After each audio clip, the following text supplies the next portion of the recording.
মিশরের ঐতিহ্যবাহী আল আজহার বিশ্ববিদ্যালয়ে অধ্যয়নরত শিক্ষার্থীদের আখিরাতমুখী আমলী জীবন গঠনের আহ্বান জানিয়েছেন ছারছিনা দরবার শরীফের পীর মাওলানা মুফতি শাহ আবু নসর নেসারউদ্দিন আহমদ হুসাইন। একই সঙ্গে তিনি শিক্ষার্থীদেরকে সেখানকার সংস্কৃতির সঙ্গে মিশে গিয়ে ইসলামের সৌন্দর্য দাড়ি না কাটার আহ্বানও জানান।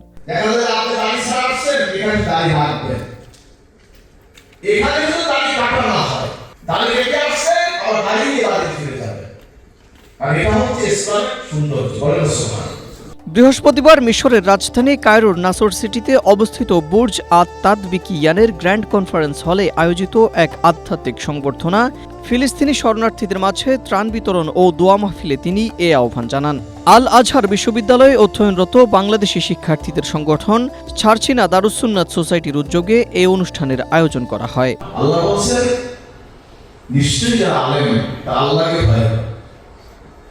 আমরা আল্লাহকে ভয় করি। আমরা কোনো কাজ করতে গেলে, কোন বিষয়ে বলতে গেলে আমরা আল্লাহকে ভয় করি। কবরের সামনে রেখে কাজ করি।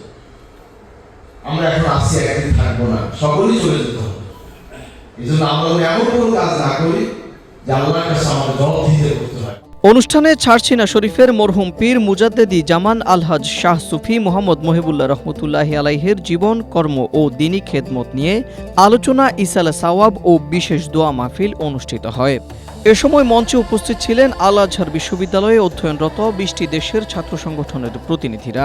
অনুষ্ঠানে বিভিন্ন সংগঠনের পক্ষ থেকে পীর সাহেবকে ক্রেস্ট, সম্মাননা স্মারক ও ফুলেল শুভেচ্ছা প্রদান করা হয়।